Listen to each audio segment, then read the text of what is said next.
I just bought a car on Saturday. And I like such a good experience in selling.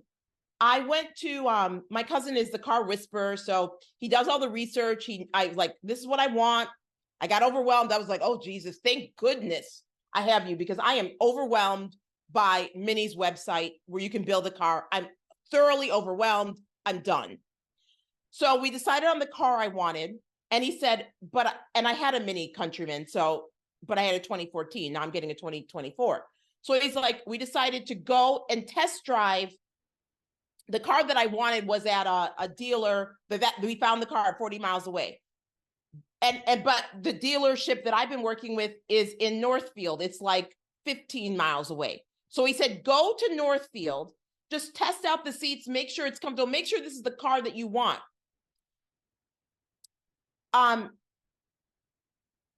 Dr. O, the Northfield buyer is that suburb is a different suburb than the Naperville, okay?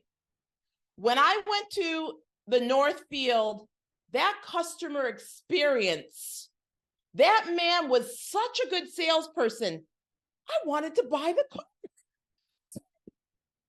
He did not sell to me. You know what he did? He listened. And he listened to what I wanted. In fact, he noticed that I was wearing my pink fur jacket, my pink hat, my pink gloves. I forgot what else. And I was telling him I'm looking at other things in the crossover.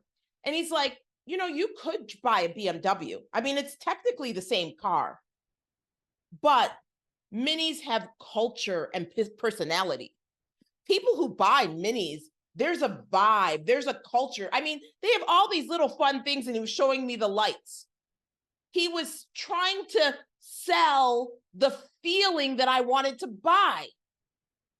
You don't look like a boring person. He even said, at the end, because trying to create connection, I love your jacket. I have this boring black jacket. And I'm just like, oh, he is good. I mean, I love your jacket. It's pink. He was trying to sell me the feeling I wanted to buy. Why? Because people buy one thing. They buy feelings. People buy based on emotion.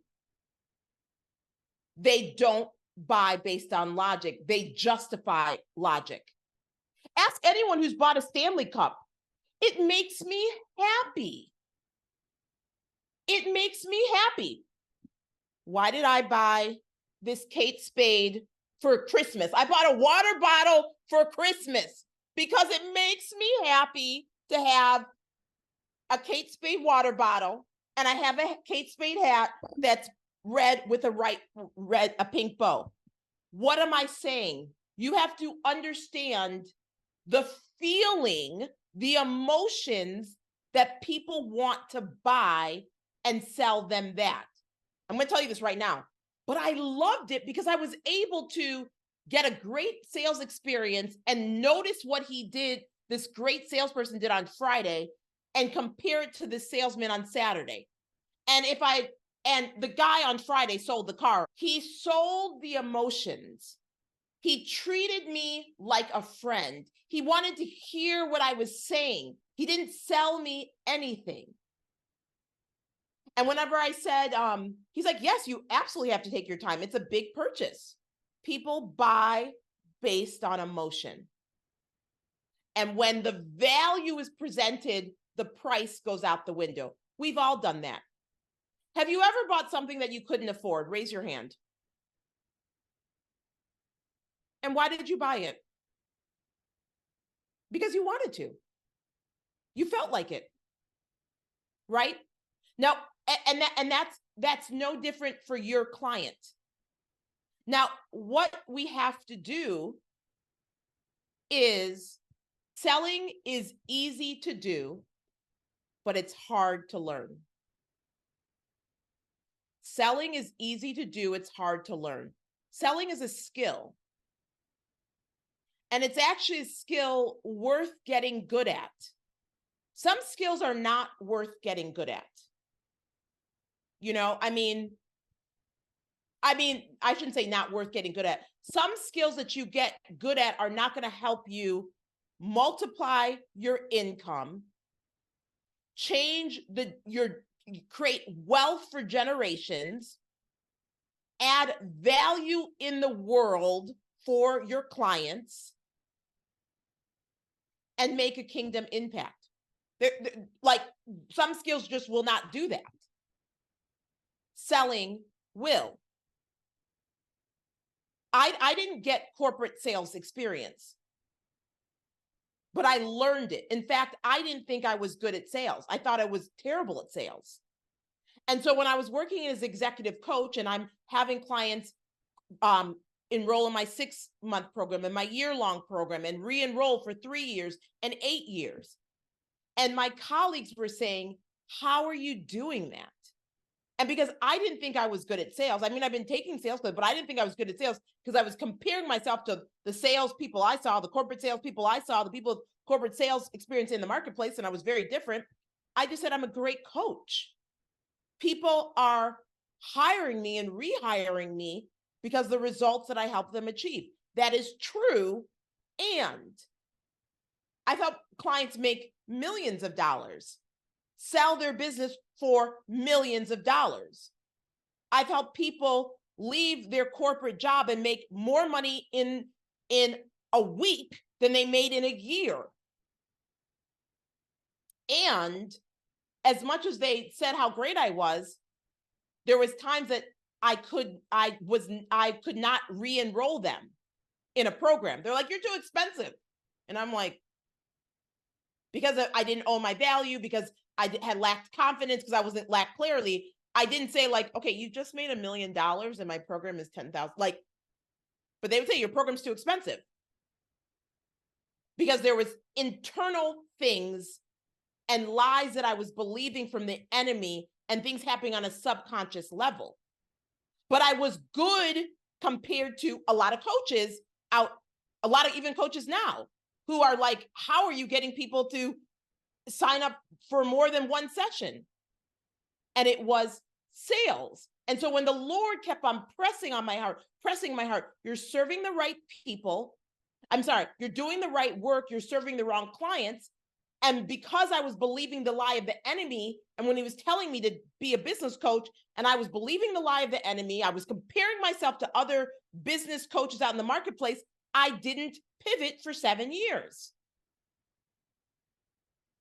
And I continued to undercharge and be in disobedience until I was stressed, depressed, and all the rest. And I stopped my business and I went on sabbatical. And I started first working with a coach who I'd been working with. And she was like, Althea, you keep on saying the same thing. Either sell the executives what they want or pivot your business the way that the Lord has been telling you. And then I went on and I was so lost and confused because when you're in disobedience and you're not listening to the Lord, something's going to happen. You start to not trust the Lord. You question the Lord. You're doubting everything. And then I went and I had to go see a therapist. There was a lot of stuff going on. There was a lot of stuff. So disobedience, why does it cause delay? It starts to have you because you are agreeing with the lies of the enemy, that you're not good enough, that there isn't enough, that you don't have enough, that it's not going to work. And you're living out those lies. And so finally, after working with a coach, after working with a therapist, after working with a psychiatrist, yes, I was on depression medication and getting delivered from my church because I joined my praise dance ministry and I didn't realize, but it was all over me. You know, if you're with prophetic people, they can see it. I didn't know I needed deliverance. My praise dance leader was like, I want you to teach a lesson on deliverance. I'm like, oh my God, you want me to teach with all these ministers? Like in my praise dance ministry are the people who teach Sunday school and are doing the prayers. And because she saw that I needed to be delivered. I later said, man, you good. I said, I know you were sitting at the feet of Jesus. So she had me studying deliverance, and I'm sweating like, oh my God, I've got to teach these ministers, because the enemy was believing again, telling me I'm not good enough. And he didn't just tell me I wasn't good enough in sales. He was telling me I wasn't good enough in all areas of my life. He made me think, oh my God, I don't know the Bible. Like, I had these things, I put ministers and PKs up here. And I'm not saying that you get what I'm saying. I was like, oh my God, they're perfect, right? Oh my God, now I got to teach deliverance to ministers. And oh my God, because I was believing the lie of the enemy. But she knew. I said, you must have been sitting at the feet of Jesus. Look how good God is. I studied it. I was ready I was studying Daniel. I was like, okay, I'm going to study deliverance. But I never had to teach it. God will do that. God will make you study something. God will make you create a course. He had me create Waiting on the Lord course that actually sold to one person. And that is one of my best courses. That is one of my best courses. And that's why I give it to you guys, because I learned how to wait. He had me studying that. What is my point? And then I pivoted in 2017, and he said, start teaching about sales. And again, I wasn't clear. I was like, okay, God, you don't want me to stop doing this. I'm undercharged. I'm unfulfilled, but you want me to still do this, and you want me to teach sales. Okay, I don't really, I'm now I'm learning how to trust you, God, in my business. I'm learning how to walk with you, God. I'm learning how to sell what you want me to sell and serve who you want me to sell, but I don't even believe, but I'm going to trust you, God. I did not believe, but I trusted him. I didn't know how it was going to happen. And then all of a sudden, it's worked. Like, people are like, didn't know the stuff.